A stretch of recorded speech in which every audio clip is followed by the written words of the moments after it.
you gonna say?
Good evening.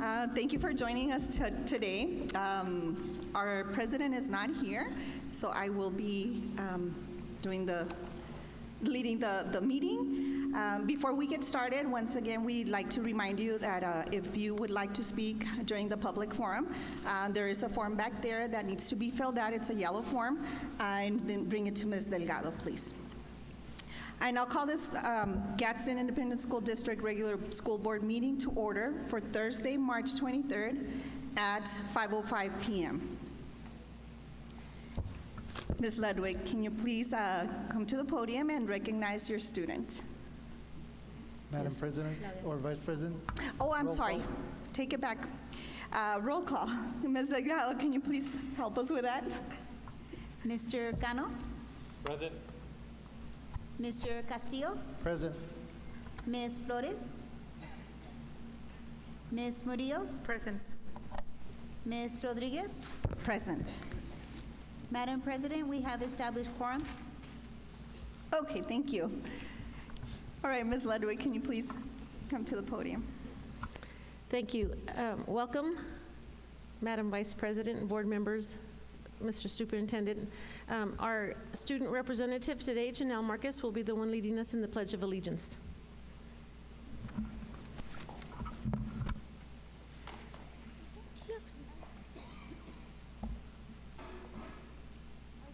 Allegiance to the flag of the United States of America and to the republic for which it stands, one nation, under God, indivisible, with liberty and justice for all.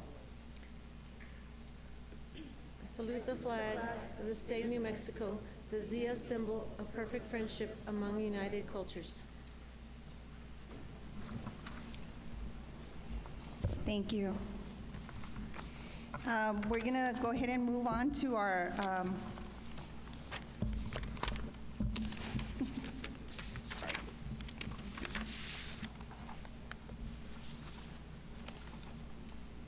We will move on to Superintendent District Updates and Recognitions. Superintendent Dempsey. Madam Vice President, board members, thank you for joining us this evening. Our first item is our Gadsden High School DECA Nationals recognition, and I believe I have Ms. Legaleta here who's going to help me introduce. Thank you, Ms. Legaleta. Vice President Ms. Rodriguez, board members, Superintendent Dempsey. For this recognition, I would like to call Mrs. Sala Ramos, or DECA advisor.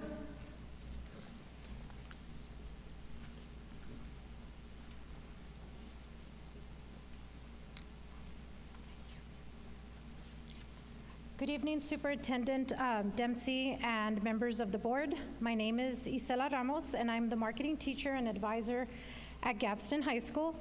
And I'm here today to present the results of our DECA state competition for the year 2023. First, we have George Ramirez. He's a junior, and he was a first-year competitor, and he placed second in the area of hospitality and tourism professional selling.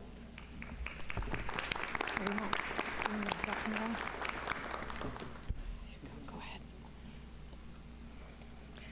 We also have Andrea Lozoya, who was a semifinalist in the area of professional selling, and she was selected to attend the Ignite Academy,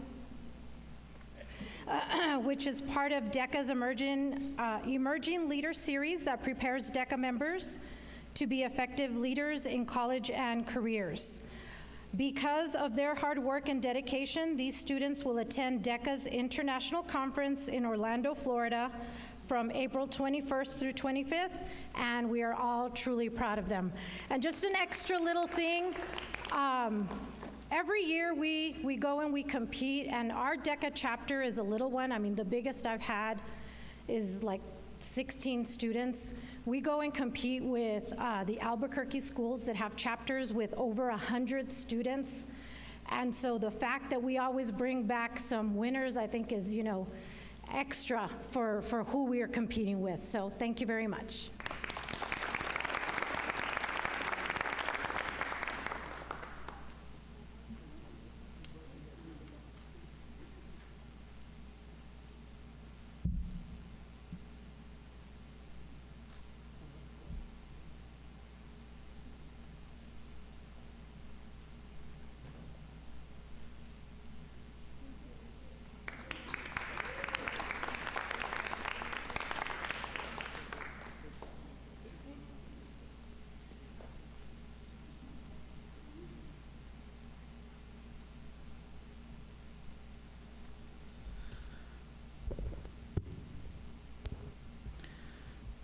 Okay, our next item is, Mr. Wogan is going to help me with this one.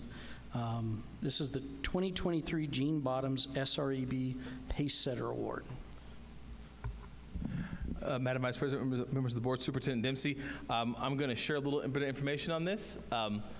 There's not anybody here tonight receiving anything, but this is more just a recognition for the district. So you're welcome to remain right there for the students in a moment, or if you feel more comfortable sitting, that's up to you. But I want to let you know that our district is only one of 2 districts in the entire nation receiving this recognition this year. Okay, so I'm going to read to you. The press release that is coming out. Gadsden Independent School District wins the 2023 District Leadership Award. District honored for its leadership efforts. March 18th, 2023. Gadsden Independent School District in Santa Teresa, New Mexico is the winner of the 2023 District Leadership Award from the Southern Regional Education Board.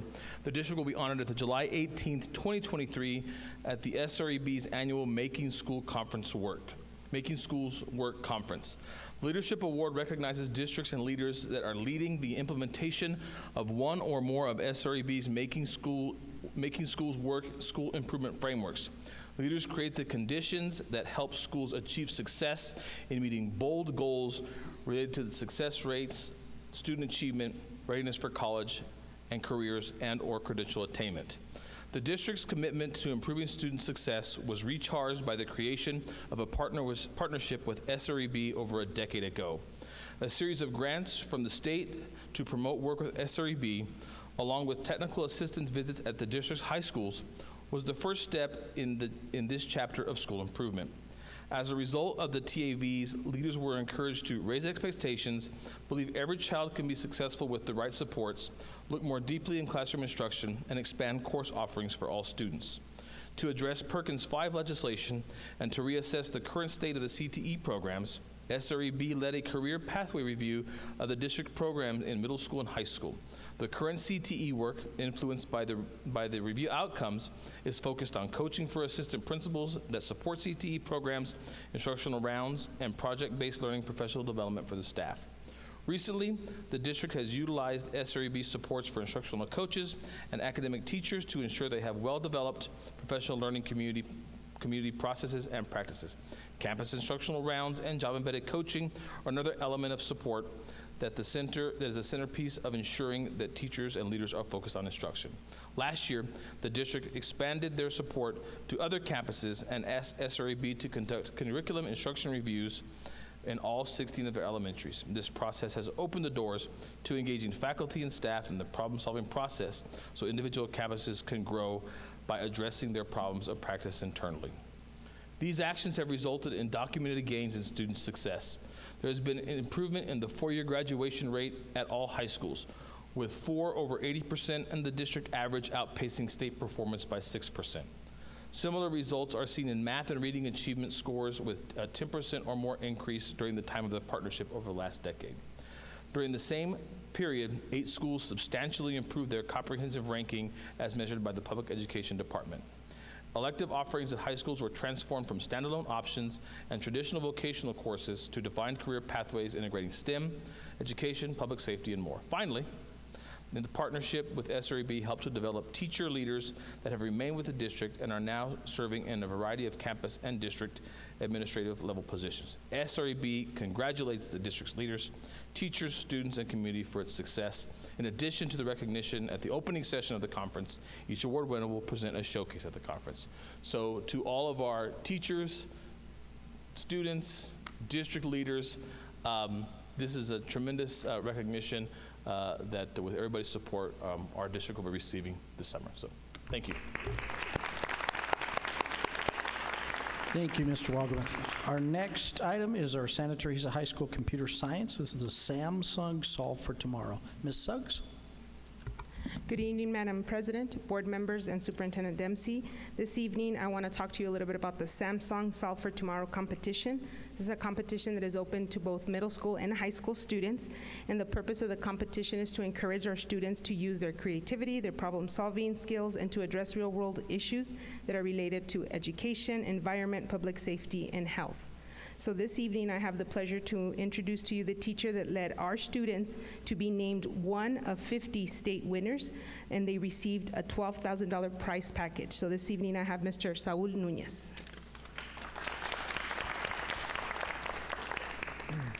Thank you, Superintendent Dempsey, Madam Vice President, and school board members.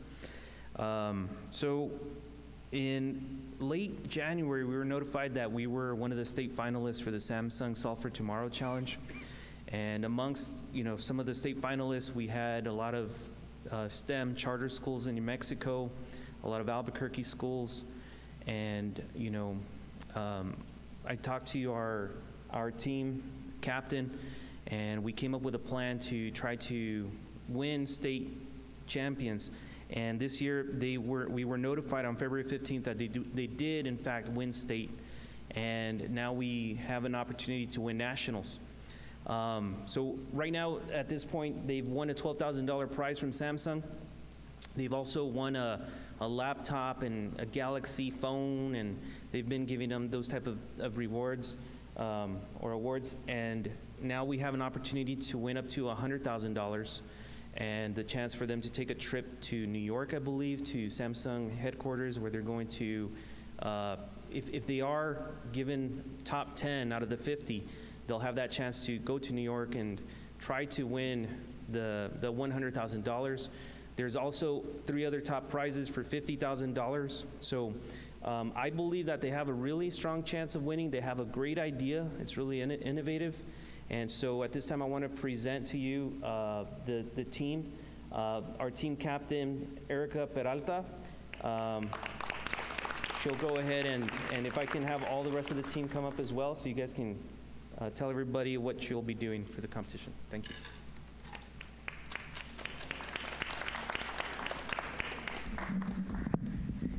Good evening, school board. I know some are absent today, but I would still like to greet Superintendent Dempsey and Madam President and everybody else here today.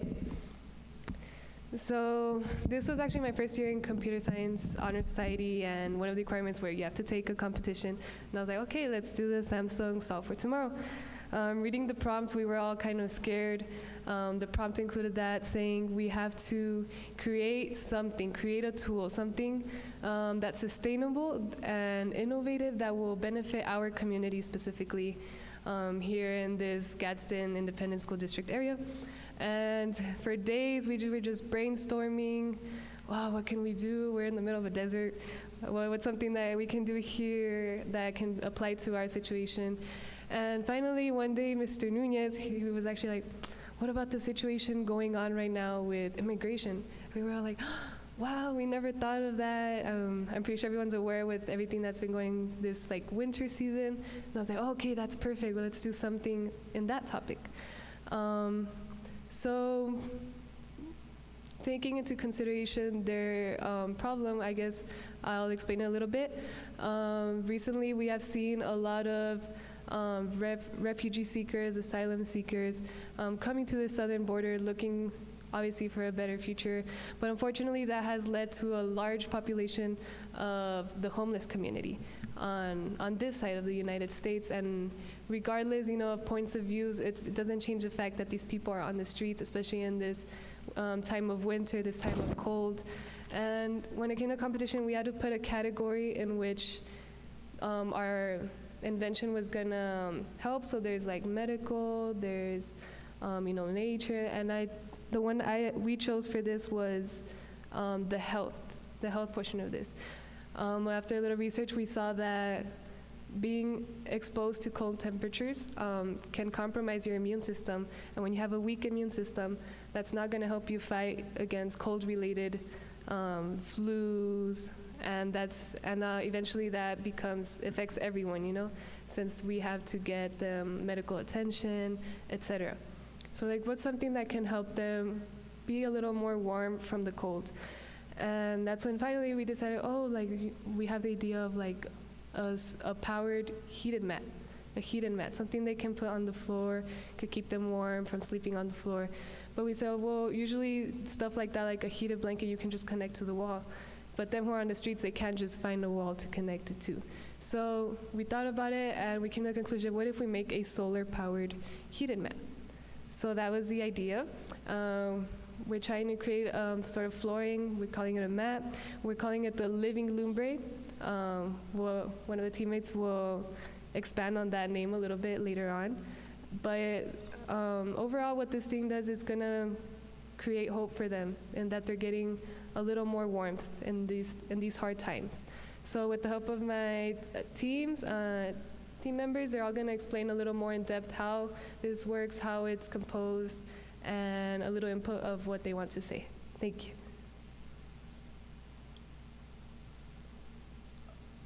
Hi. As Erica mentioned, the project name is going to be the Living Lumbre. Now, because we live in a border town, we decided that our name has to be both understandable as well as relatable for the demographic that we're going to be targeting, that being southern people from South America as well as Mexico, so primarily Spanish speakers. Because of our name, Living Lumbre, which almost literally translates to living light or living heat, it will tie into the overall function of the mat, which is to provide a centralized heating source for wherever they may be. An example of this could be like in a parking lot, a refugee center, anywhere where they may need heat, as there might not be heating sources available. Now, because of the name, we decided to make it more friendly. We designed a little logo, which I don't think we have perfected yet, but our entire purpose was to make a fun little name that is going to be more widely recognized by our target demographic, which will hopefully seek to incentivize more people to try it out once we have it completed, as well as hopefully making it so that it will be, more widely distributed. So that's our name, and that's basically our message. Thank you. Hello, my name is Yuvia Flores, and I'm just going to explain a little bit more in-depth knowledge about Living Lumbre and what we want our mat to do. So you guys may be thinking that there are already heating mats that do exist and that their main purpose is to heat. But we also wanted to implement a way to collect data. And the reason that we wanted to do this is because we think that with collecting temperatures, it could help the people who are using the mat. For example, if a person was using the mat at below freezing temperatures, EMS could be called, and then they could go provide a welfare check. As well with collecting temperature, we were thinking of collecting GPS to track the mats themselves. In case any malfunctions were to happen with the mat, we could go and replace it. Another data that we're thinking of tracking is the frequency of usage. So this could give cities an idea of how many people actually are in need of help, are in need of a home or a refugee, a place to stay. So it will help cities become more aware of how citizens are living and like the overall wellness of the citizens. So that's it. Thank you.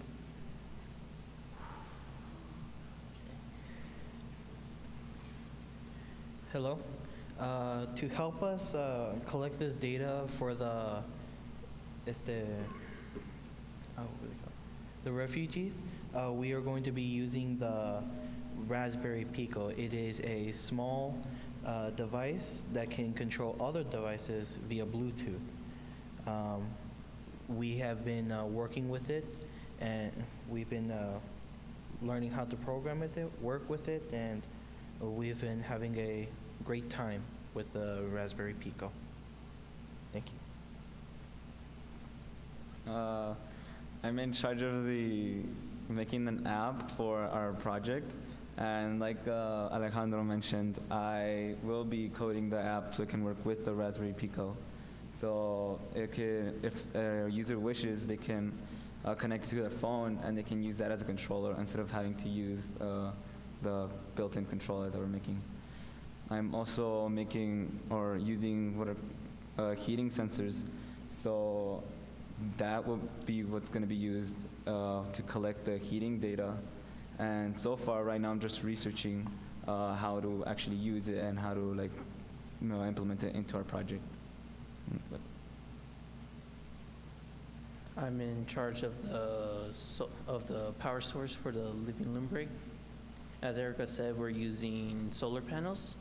The solar panel I chose is foldable and could be carried as a small briefcase, so it's more easy of use and easier to carry around instead of carrying a whole panel on your back or something. The solar panel gives out 40 watts of energy, which allows us to charge a 12-volt battery in 4 hours. And with the 12-volt battery, we could power the Living Lumbre for 6 to 8 hours of usage. So it allows them to sleep comfortably on the mat for a well time. Thank you. Hello, my name is May Yanis, and I have been in Computer Science Honor Society for 3 years now, and I'm just basically going to be talking about the teamwork aspect of this project and my experience with the teamwork. So I've had a really great experience all 3 years being in CHS, and everyone here has been really great team members. We have a really great leaders actually. And I am very happy that I had this experience, and because I am very looking forward to participating in more projects like this in college. And yeah, it's been a really great experience, and I'm happy that I was able to participate. Thank you.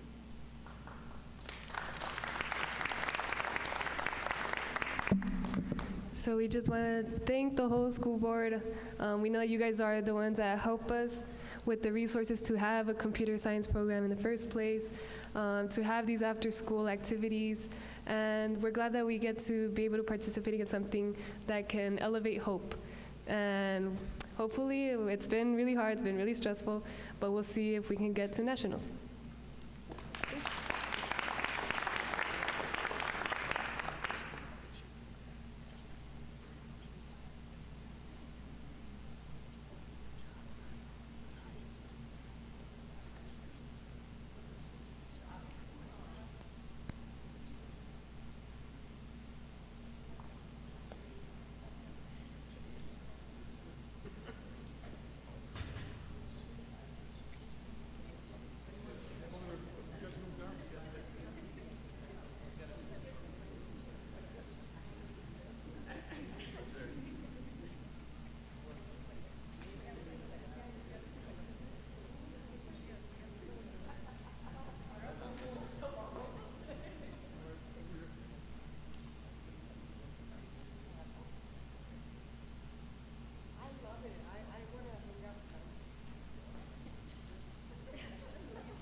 Okay, our next item, Ms. Ludwig's going to help me with this next item.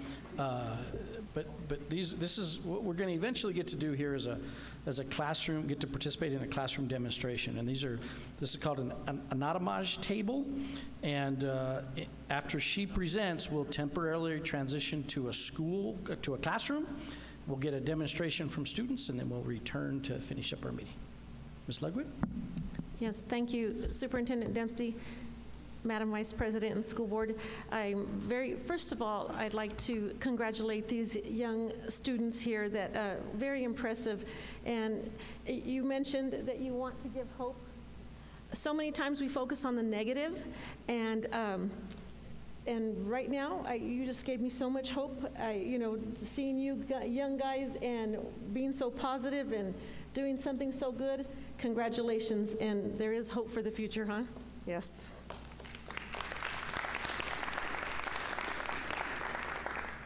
Okay.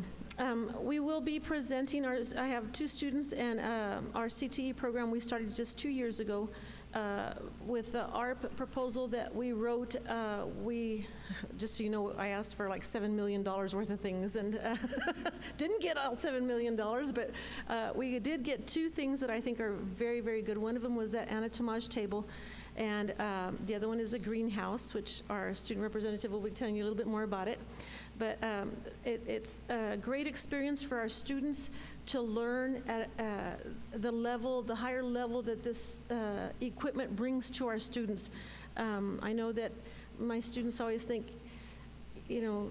we have this at Desert Pride, and it's, yes, we do. We have this at Desert Pride, and they're able to learn and do real hands-on stuff. So it would be great if you guys would follow me to Dr. Sanogo's classroom.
you for putting all that together. I know it takes a tremendous amount of work.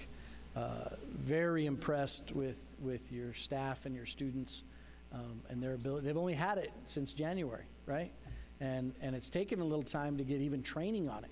But I think we begin to see the potential and the exposure our kids get with this kind of tool inside their classroom.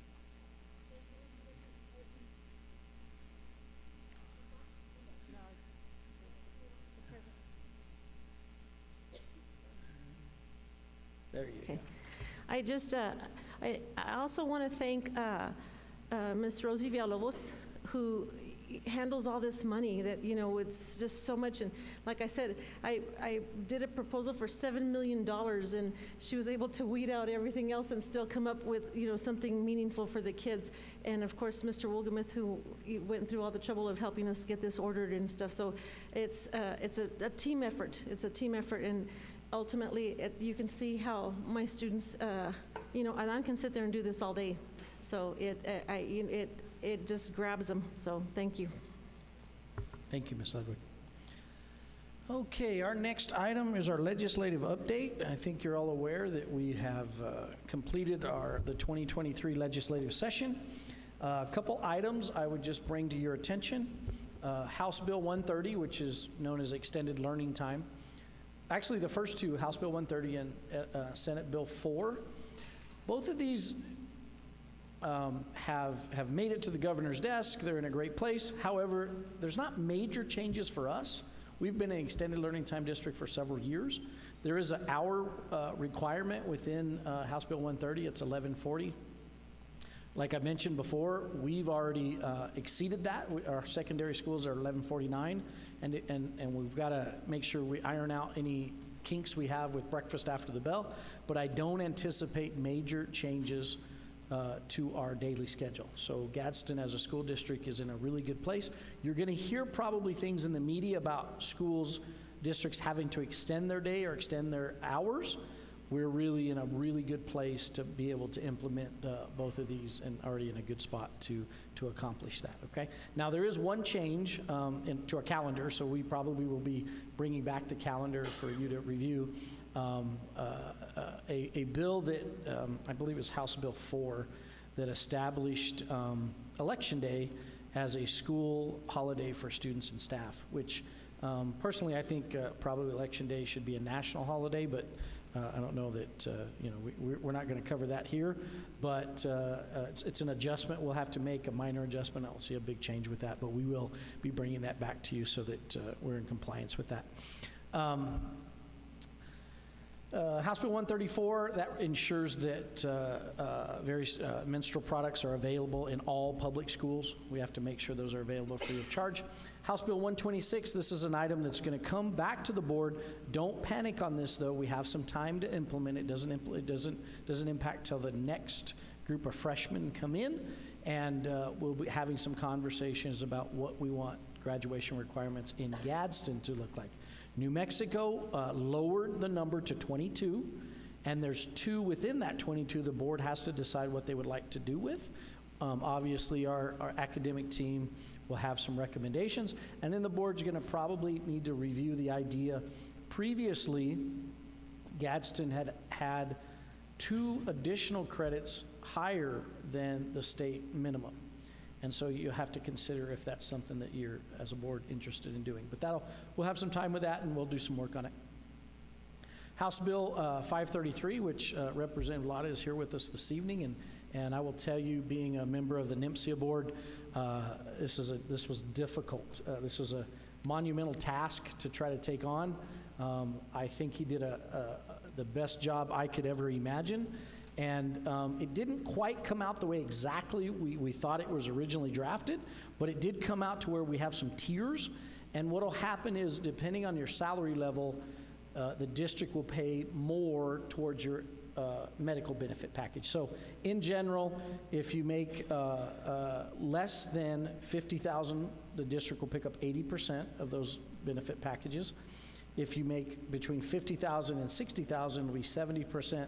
And then $60,000 or more will be 60%. So that's how that bill shook out, and Mr. Lotta, we really appreciate your work and effort.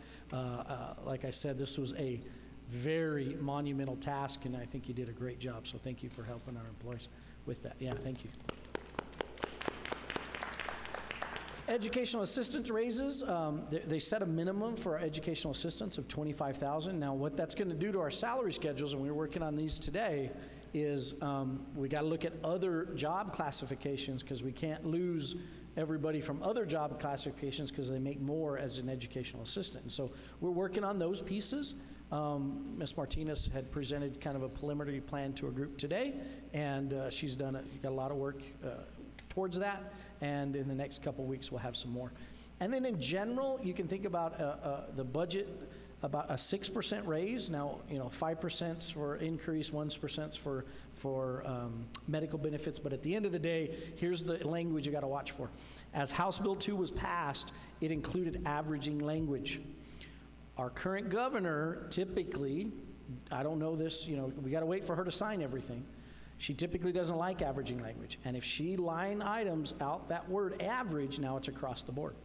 So we have to wait a little bit to see how she handles that before we can make any sweeping decisions. But we're creating our budget in a manner that would look like across the board 6% raises. So we're looking at the maximum expense to the district to make this budget work, okay?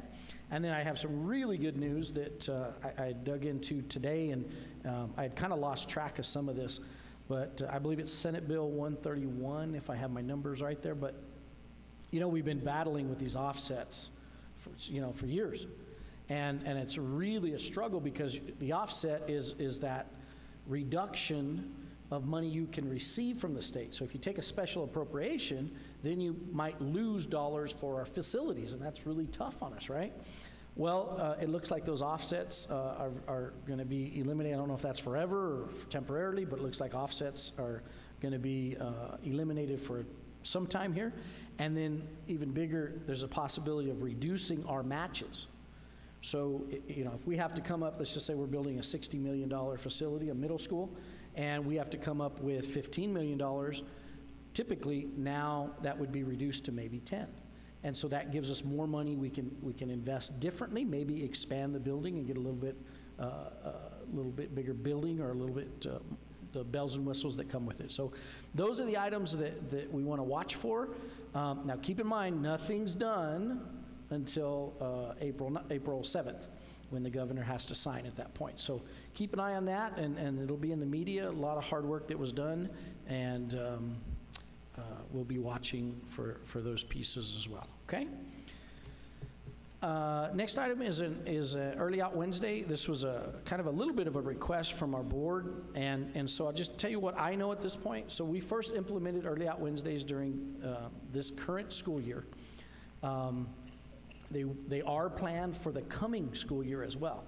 And this Early Out Wednesday, it really gives our staff time to collaborate together.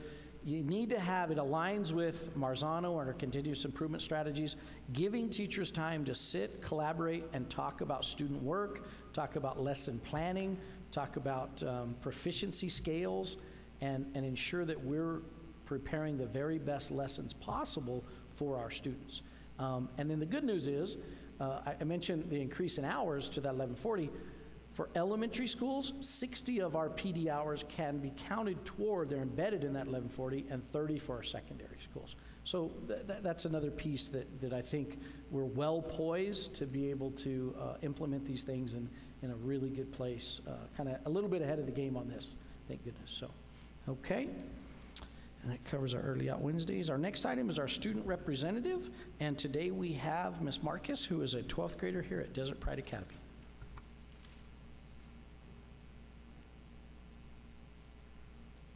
President? Hello, good afternoon. Okay. My name is Janelle Marquez, and I am a student at Desert Pride Academy. I am here for credit recovery. I had dropped out of school for a while due to family issues, but I now attend daily at Desert Pride. I am a straight A student and have a GPA of a 3.4. I am a May graduate and applied at DACC, and I am planning to attend college in fall 2023. majoring in elementary education. Not only has Desert Pride helped me, but it has helped many more students. Up to date, since our CTE program started 2 years ago, under the direction of Dr. Sonogo and Mr. Lambeth, 220 students have received certifications in the areas of child development, medical anatomy and physiology, first aid, CPR and AED, and also precision exams preparing for colleges and careers, and precision exam 21st century skills. And lastly, FEMA, community preparedness. Desert Pride not only helps us recover credits to graduate, but they also prepare us for college and the workforce.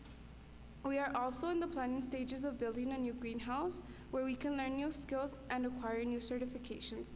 Desert Pride Academy is the best kept secret in the district. Thank you.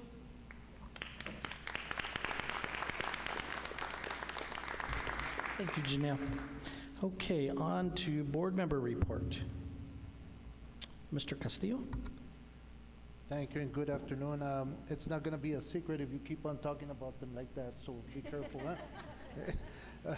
Especially once everybody knows about that table, that was awesome. When I graduated, I did a year and a half of pre-med. I think if I would have had one of those at school, I would have finished. I would have kept on going. Awesome. Congratulations. Congratulations to our DECA and also computer science. It's awesome to see. And the pride those kids take, because again, I think not only is Desert Pride secret, but so is Gadsden. Us old people, we know the reputation we grew up with, and it's followed some of the young kids, and they have no clue. But as long as they keep with that attitude that, they're from Gadsden and they're doing as much, if not better than the big schools, will keep on doing. And it all starts there. So again, thank you to you guys. And that's all I have. Thank you, Mr. Castillo. Mr. Cano? Good evening. First of all, thank you, Ms. Ludwig, for letting us come to your building and that wonderful show that you guys gave us. If most of you don't know, I'm in the medical field. I've been in the medical for 23 years, and if I would have had this way back then, I think it would have been awesome. And I appreciate that. And Ms. Marquez, keep on moving forward. You're going to be very successful. I also want to go back a little bit to last week. I want to say congratulations to all the teachers of the year. One person that I really want to thank too is Mr. Champagne from Santa Teresa High School. When he took into my son into welding, I mean, my son cannot stop talking about everything that they've done at Santa Teresa High School.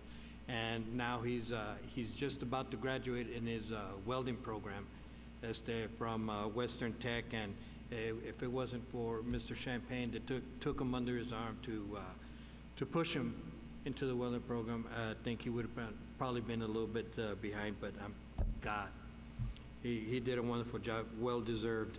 That's all I got today. Thank you, Mr. Cano. Ms. Murillo? Good evening, everybody. Thank you, Ms. Ludwig, for your hospitality and delicious food. Congratulations, Ms. Marquez, because we go through those hard times, right? But then for you to not only succeed, but then be an honor roll, it's amazing. So congratulations, keep going. Also, happy birthday, Mr. Cano. It was last week. And congratulations to Santa Teresa Computer Science, cheer, band. They have made state, and I think that's amazing. And seeing all these different groups, it speaks high about not only our district, but like the teachers that they're behind. It's not just the kids going on their own. And so I'm really glad to see all this being showcased in our social media. So Mr. Castillo and myself, we are in the committee of the superintendent's evaluation. We met on Monday with Mr. David Chavez. And so now, I mean, it's looking amazing, to be honest. I'm really excited. Things they're moving, and they're moving fast. We didn't think, well, I didn't think that we were going to be here now towards the end. And so we're pretty much done. Mr. Chavez has been super helpful, and I think it's looking so well at the point that Mr. Chavez requested if he can use our tool for the whole state. So I think it speaks well about us as well. And so we do need to come up with a workshop presentation with him, and we need to look into our calendars. I don't know, Mr. Castillo, what was end up? Madam Vice President, so what Mr. Chavez said is he probably needs to, clean it out maybe a month, so just keep that in your guys' mind. We'll let President Flores know, but so that he can present. But just something to keep in mind here in the coming month, so that we can get back on track. But it's looking real good. It's a whole lot more user-friendly than what we had. So he's doing a good job. And so just so it will be a workshop, and once he brings up if it's going to be on a Saturday during the week, so we can present a couple of dates, and then maybe at the next board meeting if we have a date by then, so it doesn't go into a rolling quorum. And that is pretty much it. Congratulations to all the Teachers of the Year. I have been trying to email them personally to congratulate them, and there's some familiar faces that I see there, and it's very exciting to see that they made it, and it's just a little token of appreciation, and I think it's important to recognize them. And also to all the legislators, welcome back. It was a long 60-day session. It was long for me, so I can't even imagine being up there and going through everything that you guys went through. And that concludes my report. Thank you, Ms. Murillo. Ms. Rodriguez? Well, what can I say? Everything that we've seen tonight, I think that it just speaks volumes of what Gadsden is accomplishing. Hearing the students from the DECA, from Santa Teresa, they, the way they speak, just even that, it's amazing, right? They don't have that fear. They come to the podium and they know they're prepared. And I think that's what we're seeking. We want our students to be able to represent themselves well. And of course, the district is doing great, receiving that recognition, the 2023 Jean Bottoms SRB Paysetter Award. Again, thank you all for everything that you're doing, because it's teamwork. If one doesn't work with the other, it shatters some of that effort, right? And I think that we're doing a great job. I see how all staff is collaborating and really getting, understanding how important this is. And as for Ms. Janelle here, thank you. It's always inspiring to hear students from Desert Pride, and I'm very proud of Desert Pride because, especially when people will tell me, what they think Desert Pride is, I have to sit down and say, okay, let me tell you what Desert Pride is about. And so it's great. Thank you, Ms. Ludwig. And Ms. Payares, I know you all are doing a great job here along with your staff. Seeing that table right now just shows how it's growing and how everyone cares about bringing the top-notch stuff to our students, right? So thank you for working hard on that. And yes, definitely, Ms. Rosie Villalobos, I'm glad that there's those funds that were available to be able to support the students. And I think where the district is being very wise in how it is utilized, making sure that it's money items that will stay here and something that's gonna benefit. So thank you for that. And thank you for the evaluation, for working on that. I know that it's something that is critical in order for us to, we have great leadership, but we do have to evaluate him, and that is speaking about our superintendent. And so working on something that is good for everyone to understand, and I think that committee was very necessary, and I know that they've been collaborating with CES, and so I know that I'm looking forward to see the new evaluation format.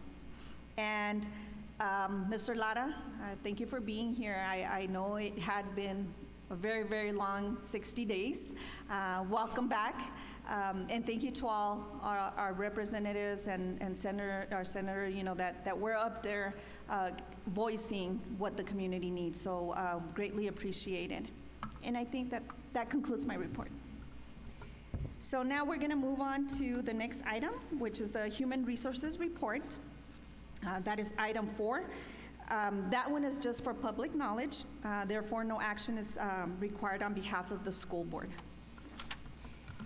And on to item 6, the regular school board minutes. Madam Vice President, I'm sorry, did I skip something? I like to make a motion that we accept the agenda as is. Thank you. So remember, this is the first time that I do this, and I will learn. Thank you, Mr. Castillo. Thank you for, okay, so he has made a motion to accept the consent agenda as is. The regular agenda. The regular agenda first. Yes. Thank you. Okay. So now we would like to make a motion. It's in place. Superintendent Dempsey. So recommend.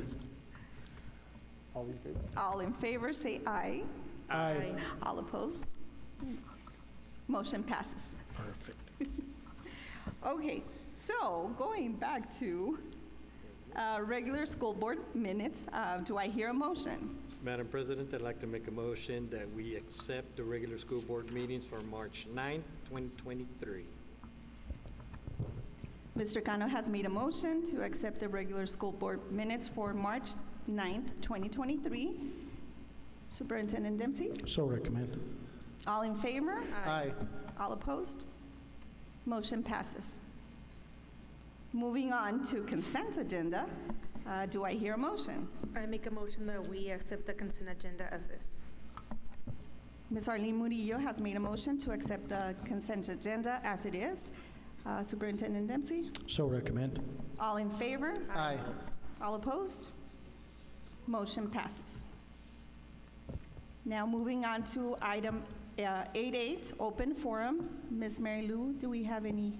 Ms. Mary Lou Delgado? Madam Vice President, we do have open forum. Okay.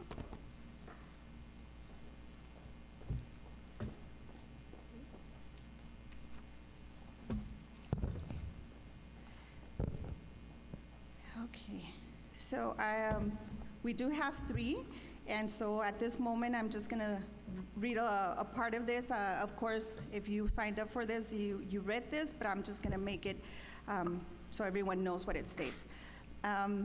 Personal attacks upon board members, staff personnel, or other persons in attendance or absent by individuals who address the board are discouraged. Presenters are cautioned that statements or representations concerning others that convey an unjustly unfavorable impression may subject the presenter to civil action for defamation. Policies KE, KEB, KEC, and KED are provided by the board for disposition of legitimate complaints, including those involving individuals. So the first person that, please come to the podium, and you do have 5 minutes. You will do it? Okay. So the first person is Ms. Lauren Schoonover. Oh, sorry. Good afternoon. Wow, I'm so impressed with the students, and it's a privilege to be here and have listened to them. And congratulations, young lady. You keep up the good work and don't give up. Remember, Latinas are known for that. So my name is Lauren Schoonover, for those that don't know me, and I'm here with Health Action in Mexico. At the present time, I'm doing volunteer work for them, and we're advocating for broadband. And so we have a summit that's coming up in May, and we're asking as many people to attend this summit, and I'll give you more details. And I do have contact with Ms. Rodriguez, so I'll let you know, and I'll have a flyer. Right now, we don't know what day in May. They've changed it like 3 times, but it'll be at the Doña Ana County Complex, and it'll be worth your time. So I hope that all of you or have your relatives attend and understand what's going on with the broadband in rural areas, the unserved and the underserved. And you all know about that. So I'm opening that invitation. The other thing that I'm doing also, I work with Southern New Mexico Journalism Collaboration. For them, I do work. I get paid. So, but we're working on a mural. It's a COVID mural, memorial. And we're looking for students that are artistic or just students that love to draw. I think I have a wall already available in Anthony, but I'm still securing it. But if and when we do have the final go, I'd like to see if you guys would help me by introducing this project to the students and see if they could come and help out. We will provide all of the, ¿cómo se dice? The paint, the spray paints and everything, and we will have an instructor there to guide them. Okay? So please pass the word.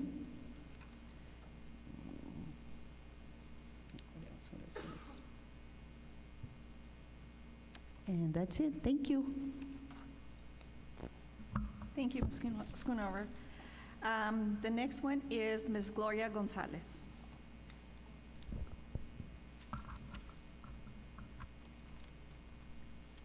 Good evening, and again, I love the presentations.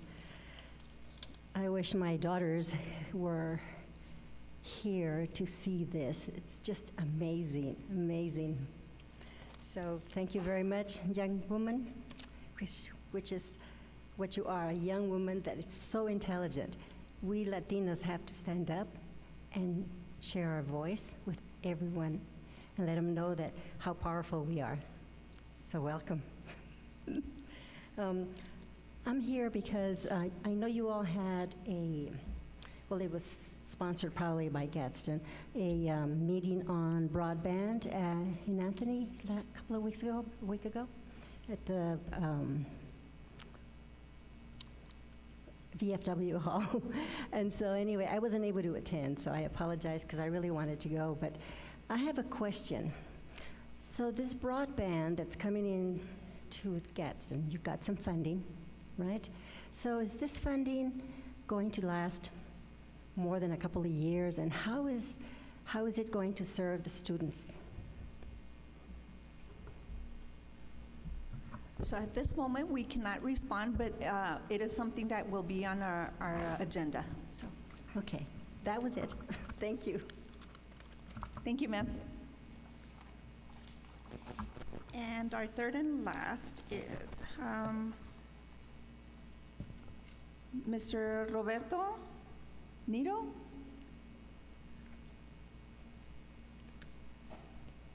I don't know if I pronounced your name, sorry. You're good. Good evening, board members. I am a parent, and I sent an email to our principal de Garrete. I'm going to read you the email, and then I will elaborate on why I sent it after I finish reading. I'm Roberto Nieto. I'm a treatment foster care parent at La Clínica de Familia. I'm a retired disabled police officer, and I have a degree in social work and my master's in psychology. I'm writing you this email to inform you on how Mr. Villalobos and Mr. Alvarez have gone over and beyond in working with my foster sons. He is very difficult and high maintenance child with conduct disorder and oppositional defiance. He loves to test limits. He is very challenging. Mr. Villalobos and Mr. Alvarez have invested a lot of time addressing him and counseling him. They are very good in communicating with me and keeping me informed. They both will address me after hours, addressing concerns or strategies. I want to ask if there's any type of merit or recognition that can be done for them through your ability or even the school board. I've worked with Mr. Villalobos for over the past 2 years, and he has been so committed with working with my foster boys, which are diagnosed as SED, which stands out for severe emotional disorder children.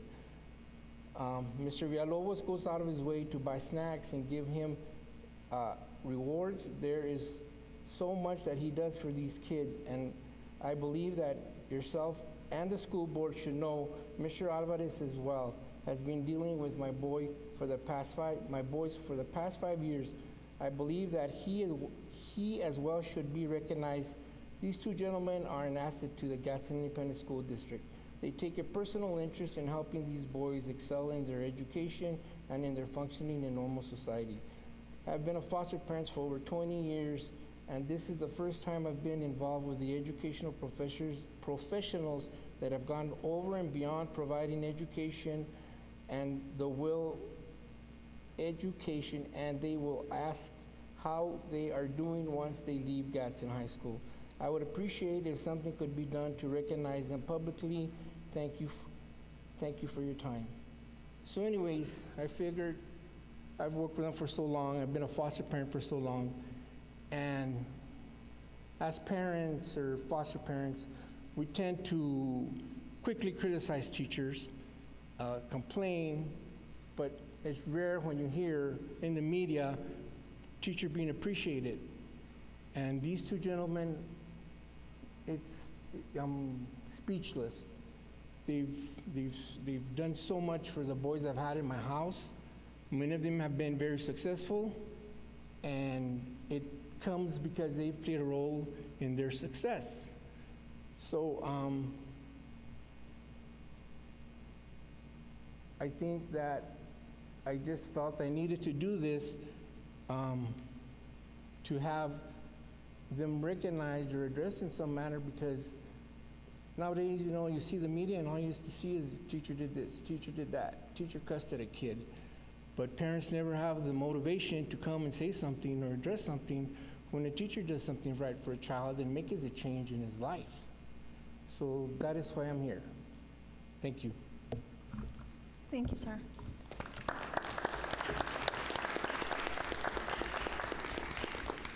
I just wanted to thank you for taking the time to be here and express your concerns and different things that are happening within the community. So thank you for being part of this board meeting.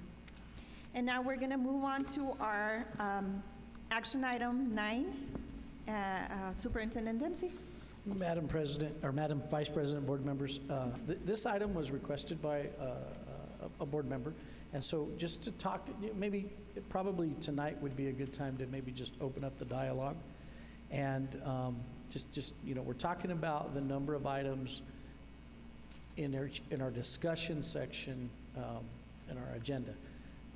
Currently, there's no limits on the number of discussion items. Agendas are built in accordance with the Gadsden ISD board policy, which aligns with New Mexico Open Meetings Act.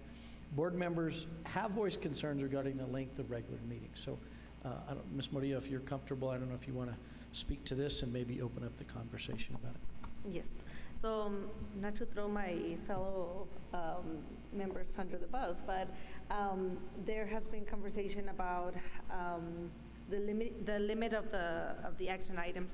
I have seen the leadership team working really hard and trying to accommodate, and I understand that's their job, but at the same time, I feel, and this is me personally, I feel like having 10, 15 discussion items and having on top of that action items, and then sitting here for 4 or 5 hours, and when we all have our 8 to 5 jobs, and then you guys have your 8 to 5 jobs, and then still have to come up with this, because I know this is not happening during your regular hours. I know that for a fact.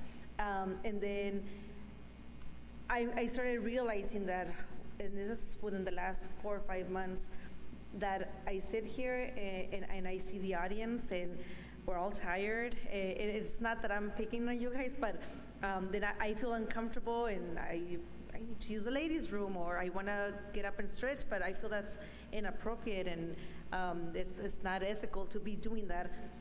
So I came up, I called the president, Flores, and I asked, do you think that it's appropriate to maybe have a break in between? If we're going to be here for 6 hours and then still go to executive for another 2 hours and leaving here at midnight, and then Mr. Dempsey, you having to drive to Las Cruces.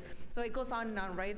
And so I said, well, what if we limit the amount of items? So there's 5 of us, maybe 1 per board member, or 2 per board member, and then whoever doesn't want to come with an item for this upcoming meeting, maybe giving their 2 items for that person that wants to have the 5 or 7 items in action or discussion. So that's just a thought. I don't know, how do you guys feel about it? If you guys have anything to add to it? And I think that's pretty much it. Do we have any questions, comments, or concerns regarding this? Gentlemen? No? Okay, so I think that it's a great discussion. I think that there's a lot to think about, right? Because even if it is just the two per board member, that would make it 10 items. So it's something that I think we need to consider. Right now, we have it as an action item, but I do believe that we need to really process this and see what would be best. You know, it is sometimes it's very long, but it is a business meeting, right? And so there's many things that need to be addressed and we need to talk about. One of the things that we as a board, I think we need to be very committed in making sure that, you know, we are presented with the different, the information, so prior to the board meeting, we can see that, review it, and perhaps even addressing it with the person that is in charge in that area so that we can get more information about it. So at this point, I don't know if you all feel that we need to take an action item. Personally, I feel, again, that it should be more of a discussion, maybe further in, entertain it as an action item, so. Ms. Vice President, we brought this up at the Sunland Park Elementary. So this was a conversation that we brought up, and so then that's why I decided to bring it up as an action item, because there was a conversation about it, and the other board members did express their concerns as well. Thank you. Thank you for that and bringing it up. But I think, again, we need to figure out, because the proposition right now of making, or the proposal of having 2 items per board member, I don't think that it would really alleviate any of what we're looking for here. So I don't know, if someone wants to make a motion, we'll entertain that. Before we go into the motion, you know, in a way, I also do agree with Ms. Murillo was saying. You know, yeah, we all signed up for this job, okay? Looking at my aspect of it, you know, getting up at 5:30 in the morning, having to go stand all day, listening to doctors complain, nurses complain because nothing's going right and all that, and then coming to a board meeting, you know, it's probably the only time that I get to sit down from throughout the day, and then having the executive sessions, you know, constantly, you know, every board meeting, and then staying again 12 o'clock, and then I have to get up again at 5 o'clock in the morning and then move on. I am not too sure on how many agendas that we can put, but I just think for our sake purposes, you know, not limiting, but let's get the important stuff out. You know, as the things that we need, things that are going to make an important difference. I know that everything that we do and everything we're going to consider, but I think what we need to do is prioritize maybe a little bit better so it can help us out in, especially in long days. You know,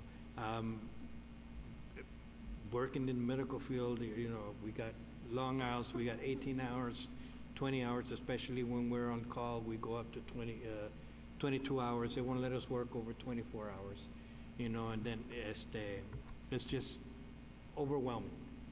So I'm not sure if maybe Ms. Murillo's aspect of it, of how to go maybe 2 to 3, I'm not sure, I'll be honest with you. I really didn't think about it too much, but hopefully we can come up with a suggestion to try to do that. Thank you, Mr. Cano. And yes, the executive meetings, we actually have it every other board meeting. You know, when we have it at the schools, we do not have that. It's only held when we are at the GAC. So I guess, again, right now, do we want to make a motion or do? Madam Vice President, just a quick comment. Everybody works, but we, here in the board, nobody volunteered, right? Nobody volunteered. We all signed up for this, right? So right, wrong, or indifferent, long days or not, we signed up for this. To your point, everything that we do here is important. I don't know, yeah, we should prioritize, but nothing makes it, just because it's number one, does not make it less important than number 10. So again, nobody here volunteered, right? I signed my name. I've been here for as long as I've been here. I'm the one that keeps on saying, I want to be here. And I'm going to be here as long as I'm going to be here. I scheduled I did 2 years in Oakland. I flew to the meetings for 2 years. So again, I'm not advocating for freaking 8-hour meetings, but whatever time it takes, I signed up for this, and I'm going to be here from start till finish. 10 items is still going to be 10 items. It might still be 8 hours. It might be 2 hours. It all depends how prepared we are, is how long it takes. So with that, I mean, I'll entertain the motion, limit it. 10 items is still 10 items. So I'll make a motion that we limit it, but who's going to say what's the number we're limiting it to? Right, because right here it just says we're going to limit items. So we need to say what the limit is. So with that motion, are you proposing that we continue the conversation? Because if that's the case, shouldn't we, again, hold it as a discussion item to talk about what the number would look like? Or do we proceed with? So, okay, so then let me do this. I'll withdraw the motion, and I'll make a motion that we table so that everybody's here, including President Flores, and we have the conversation amongst all of us so that we can decide what the number is, if there's going to be a number. So I'll make a motion that we table action item A for further discussion. Mr. Castillo has made a motion to table the action item 9A, limit number of discussion items per board member. Superintendent Dempsey? So recommend. All in favor? Aye. Aye. All opposed? Motion passes. Moving on to action item 9B, banking resolution. Superintendent Dempsey? Madam Vice President, Ms. Martinez, I believe, might be helping us with this item. I believe, and really these are banking resolutions. And so, Dean?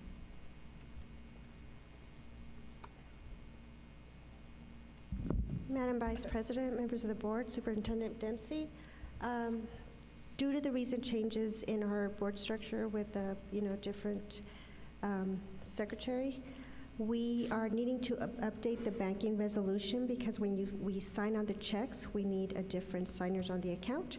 And so with this resolution, we would take your signatures, and that would basically complete and allow us to get checks going forward. Great. Any questions, comments regarding this? Any concerns? Okay, so given that it's something that we have to do, it is an action item, so do I hear a motion? I'll make a motion that we accept action item 9B. Mr. Castillo has made a motion to accept action item 9B, banking resolution. Superintendent Dempsey? So recommend. All in favor? Aye. All opposed? Motion passes. Thank you. We will now move on to action item discussion items 10A, instructional material adoption, social studies core materials.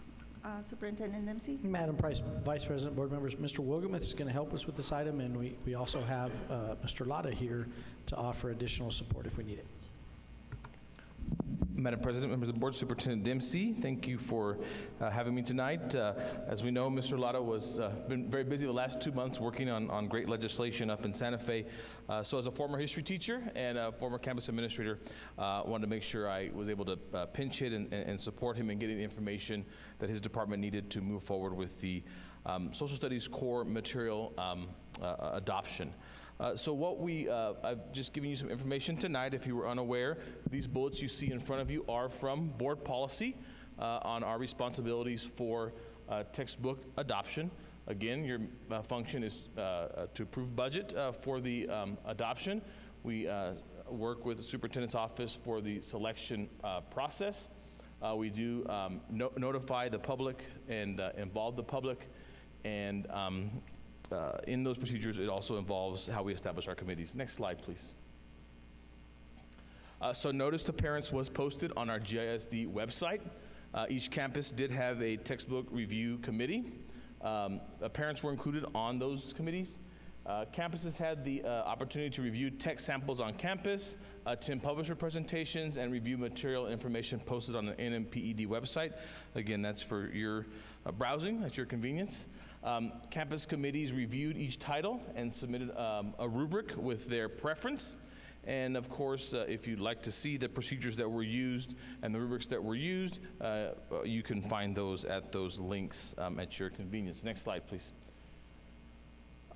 So these were the 4 major publishers and their grade levels and their submissions. And so as we're looking at textbook material, we're trying to figure out what the best quality material is, but the most comprehensive material to serve all of our grade levels. Sometimes it's not a good practice to have these 2 materials for this grade level, and then this one, and then these 3 over here. So we really want to look at all the packages and what's comprehensive. And what might come in pieces. Of course, these publishers that were presented to you that you're seeing here were all pre-approved by the Public Education Department, because there is state level requirements as well. So there you can see the 4 main publishers. You may recognize some of those names up there. And then I think it's an important thing to note that there was no core material submitted specifically for New Mexico history. And New Mexico history standards are kind of embedded throughout social studies, but they're really heavy in 4th, 7th, and 9th grade. So when we see some of the results here, I want you to understand that the New Mexico history core material, there really wasn't a lot to select from. And I'll talk a little bit later about supplementary material, and there's not much of that either for New Mexico history. That's of that's new, I suppose. Next slide, please. So these are this is the visualization of the voting for our kindergarten through 5th grade. 6th grade is going to be on the middle school slide, because that's where that falls for most publishers. Just for your visual there, the blue is Savas, okay? The red is McGraw-Hill, and the yellow on this slide is kind of a tie between both publishers. So as you're looking there at what was the teacher preference for K through 5, really Savas was K through 5, McGraw-Hill 1 and 2. I do want to note that only Savas submitted for 4th grade. That's why it's all blue. And again, 4th grade is New Mexico history. McGraw-Hill and others chose not to submit for 4th grade because they didn't feel they had Mexico history material. What Savas did with their submission is they kind of cobbled together different elements and presented to the PED that said, hey, we believe these cover the majority of the standards. So again, we're kind of in the elementary schools here, teachers are leaning towards Savas as a preference. Next slide, please. For middle school, again, you don't see a 7th grade there, because remember, 7th grade is New Mexico history, so there was no core material submitted for that. Again, blue on this slide is Savas. Yellow is a combination. Green is a publisher called HMH, and then red is McGraw-Hill. So again, you can see we have 8th grade McGraw-Hill, which is early U.S. history, and then 6th grade was Savas preference, and that's typically a world history type subject in 6th grade. Next slide, please. And then lastly, you see our high schools.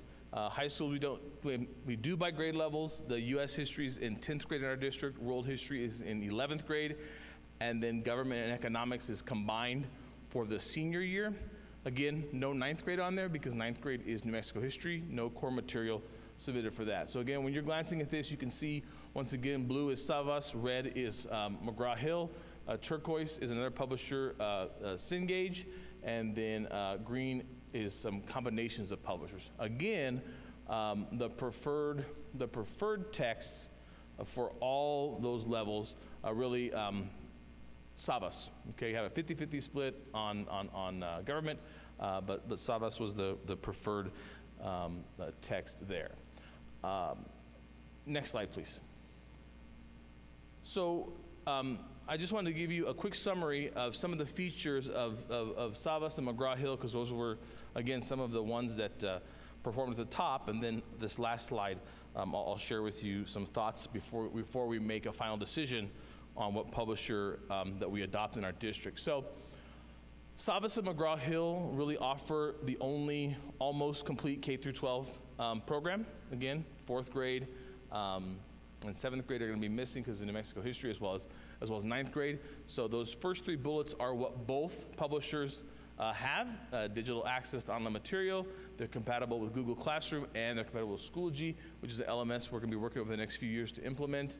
They have very good supplemental materials to support EL and SPED students. A few things about Savas, especially when it comes to, well, both of these, I kind of tried to tease out here some information about the Spanish material. Savas, there's identical Spanish and English material, K5, 6, and 8. Okay, so when you buy something from that, you're getting those grade levels, you're getting the same thing, all the resources in both languages. Okay? In 9 through 12, and this is going to be common for the other one too, 9 through 12, they have a digital translation tool that is part of their digital text. A thing about Savas that stuck out is that the K5 student texts, they're all consumables. So they're able for kids to be written in. And, you know, I think that's important at all grade levels for kids to take a text, write, annotate. That's important K through 12. That is a feature K through 5 for Savas that I think is unique. And 8 through 12, you get your traditional student text. Of course, you get digital resources as well with all of this, of course. Savas also, again, for K through 5, I'll provide leveled readers. So there's small readers about different subjects that are leveled, that are based on reading levels that tie back to their main text. They provide those in English and Spanish for duplicate titles, K through 5. Again, 9 through 12, they have a consumable that is based on primary sources, where students can read primary sources and, again, annotate, mark. And those consumables that you see there, I've been told they come back with the life of the adoption. It's also important to take a look at copyright dates when you're adopting something, because you're going to adopt it and it's going to be with you for 6 years typically. So those are the copyright dates on the Savas material. Their 9 through 12 material is a little newer than their K5 and 6 through 8 material. Again, we would get these in a 24-25 school year. 23-24 school year. And that would go 7 years forward from that, which I cannot count and say the 2030, 2031 school year? Is that right? 29-30. Oh, that sounds 29-30 school year. These will be good through the 29-30 school year, if that sounds correct. McGraw-Hill, real quickly, identical Spanish and English material, K through 5. And I've listed what's identical there for you, K through 5. 6 through 8, they don't have identical material, but they have the student editions in Spanish. One thing that's important to note, they didn't submit a government or econ book as part of core material because they were writing a brand new 2024 edition. So the state adoption process starts really kind of a year and a half earlier, and so those books weren't even ready to be submitted. So they weren't going to submit a book with a 2016 copyright date, so they didn't submit anything at all. But they do have those materials available, and they would be supplemental, and you can see the copyright dates below there. Last slide, I think, is my last slide here. So these are the next steps that we wanted you to be aware of and consider, and this is where I have to pass the baton back off to Mr. Lara because some of these next things are his area of expertise and definitely not mine. But we want to, before we decide what we're going to do, we just got these totals back right before spring break. We want to make sure we work with finance and technology and follow up with the campuses before we make a final decision. This is a big long-term investment. And I think the question we have to ask ourselves is, we currently have adoptions in other subjects with Savas and McGraw-Hill. And so before we decide, we want to look at what's our current experience with those materials before we say, this is the material, you know, we want going forward. It would be a mistake to pick, you know, adopt a new social studies, and then we didn't ask and say, well, how is this publisher doing with our English? And they say, well, it was terrible. Then that would not be a good decision to then possibly adopt that publisher again for another series. So that's an important consideration. Obviously, there's cost and that kind of stuff, and I'm really going to rely heavily on Mr. Lara to bring you the right numbers. I'm a history teacher, not a math teacher. And so, and again, making sure that what they tell us is part of the package, what they've, you know, told me, and obviously Mr. Lara has a longer relationship with these folks to make sure what they're telling us is what we're getting for our money. And we know with the COVID pandemic, there were some delays in shipping, and we want to make sure that they can get us what they say they're going to get us in a timeline that is reasonable. And again, I said that, follow up with the details regarding the availability of material. New Mexico history, again, no core material available and minimal supplemental materials available. So we're really going to have to look at finding resources to support 4th and 7th grade students in the New Mexico history element. My recommendation from academic services, and again, understand we have current material for all of these, right? They're just kind of aging out. As the academic services team, our initial reaction about the 9th grade New Mexico history material is we may want to take a pause on adopting anything, supplemental or not, because we know those graduation requirements are going to change, and we want to make sure. There's been some talk about, is New Mexico history going to be blended in with the other subjects? Is it going to be standalone? As a district, we can decide to keep it as a standalone requirement. I mean, those are all decisions we have to make. And my recommendation that we've talked about as a team is probably not to adopt 9th grade New Mexico history material until we can get some clarity on that, because that's going to be the best investment that we can make. And then there's also supplemental material that comes, and those are things like your sociology, your psychology, your advanced placement classes. Those aren't part of the core material. They're part of what is called supplemental material. And typically with supplemental material, you want to kind of decide your core adoption first, and then those publishers sometimes have adequate supplemental material in those areas. And if the program is adequate, we can adopt that supplemental material or purchase that supplemental material after we decide on the adoption. I believe that is what I wanted to share this evening. Is there any clarifications or questions that you have about what I shared this evening? Any questions, comments? Yes, Ms. Moon. What kind of resources are we using right now for history then? Right now, if you back it up, our current resources right there, Ms. Murillo, second bullet. What is the experience with the current adoption? Savas currently has our 3 through 12 adoption. Okay. For social studies. So they're the current publisher that we're with. And the voting took place with the teachers? That's how they voted? This is the teachers voting? Right. Yes. The graphs you saw. The graphs you saw, okay, I understand what you're saying now, Ms. Murillo. Yeah. The graphs you saw were the current voting. Okay. Okay? The top 2 most common publishers were Savas and McGraw-Hill. It leaned a little bit more towards Savas, okay? Our current adoption that's aging out is with Savas. What I'm saying is, tonight, we're not gonna come with you with a recommendation about Savas or McGraw-Hill until we can, with Mr. Lara, follow up on, hey, are we getting what we're paying for? What's the cost? You know, if Savas has our current social studies and it's maybe not what we need, we don't want to adopt that again, right? McGraw-Hill has our K through 8 ELA that we just adopted. So if we're considering McGraw-Hill, we might want to ask, hey, how's McGraw-Hill's service quality of material for the K-8 English before we decide, well, let's adopt K-8 for social studies. That's kind of what I'm getting at. So I just wanted to give you a picture and some last things we're going to talk about before academic services and Mr. Lara come back to you with our recommendation on what we'd like to adopt. Any other questions or comments? No. I just want to make one regarding the committee. I appreciate the fact that parents are included in this committee. How is that done? Do they volunteer? How do you select the parents that will be part of the committee?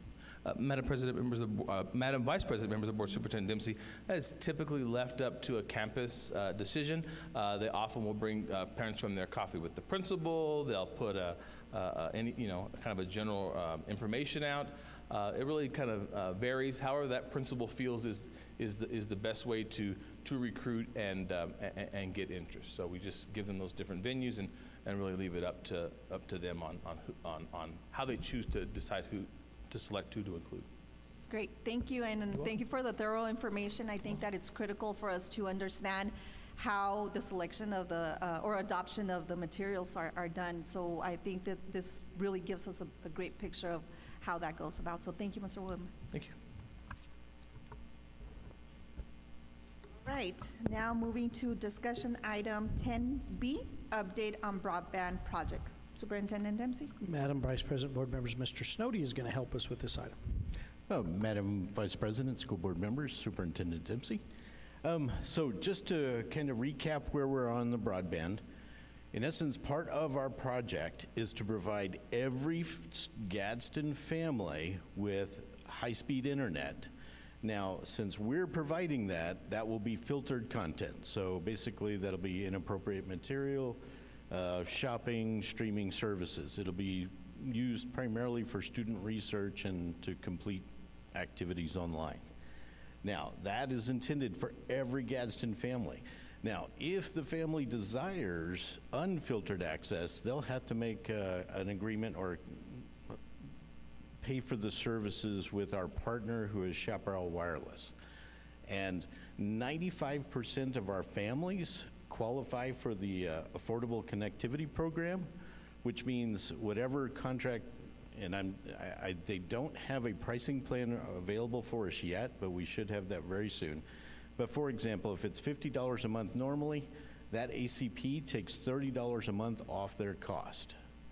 So if the family desires unfiltered access, they can pay for those services separately. But all Gadsden families will get high-speed filtered content. And then just to recap on our current progress, all of the Chaparral area is ready to go right now. In essence, all you had to do to get the high-speed internet for your family is, and I'll bring up the flyer that Mr. Carmona made for us. So this is what we were distributing at the Anthony Food Bank last week. And basically, the family just needs to call that number.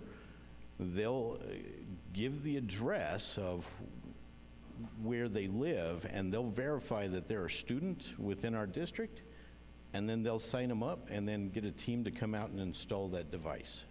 So right now in Chaparral, that's currently available. The other areas that are coming online very soon are going to be Anthony, Barreno, Santa Teresa. Those areas, those towers are almost complete, and it'll be a permanent broadband service in those areas. And in total, we have 15 towers being built across the district to make sure all of our communities have a permanent broadband access. Now, with the deal here, our Gadsden families are going to get priority, but this is permanent high-speed broadband for all of our communities. As we get those towers built out, the services will be distributed and we'll start having community meetings. So we're ready to start community meetings in Chaparral to do signups, but right now, if they just call that number, verify that they do have a student in the district, it's ready to go. And I believe I covered all of our major topics there. Any questions? Questions, comments? Yes, Ms. Marie. Is the flyer already out? we distributed it to the Anthony Food Bank, and then as we hold those community meetings, we'll start distributing that information there. And then Chaparral Wireless will also help families sign up for that ACP, or our family, I believe our family community centers in those areas will also be set up to help those families register for that. Basically, it just has to, there is some documentation that is required to get the $30 discount, but that is actually done by the federal government. So it's, you just sign up. If you're approved on that, it's an automatic $30 off your bill. And 95% of our families qualify for that right now. Okay. No, regardless of which internet service provider they use. Okay, thank you. Any other questions, comments? I just have a couple here. You mentioned that there's going to be 15 towers. Are those going to be located within the campuses, or? So part of this deal is with the grant money, we were able to put out these proposals. Chaparral Wireless won those proposals, and we're hosting their towers for part of this agreement. And in essence, they're building off of the existing fiber backbone that serves our district. They're actually running extra lines with that fiber backbone, partnering with Conterra to provide high-speed internet to each of our communities. So in essence, there's a tower in every community that Gadsden serves. Unfortunately, Chamberino is on the edge of that, but they are within range of those digital services. So even though it's not building fiber directly to Chamberino, it'll hit the range of all of our communities. Chaparral Wireless says they can hit 100% of the households within our district. So that, with that being said, that means that Chamberino, even though that the tower is not directly there, the service will be just as good as other locations?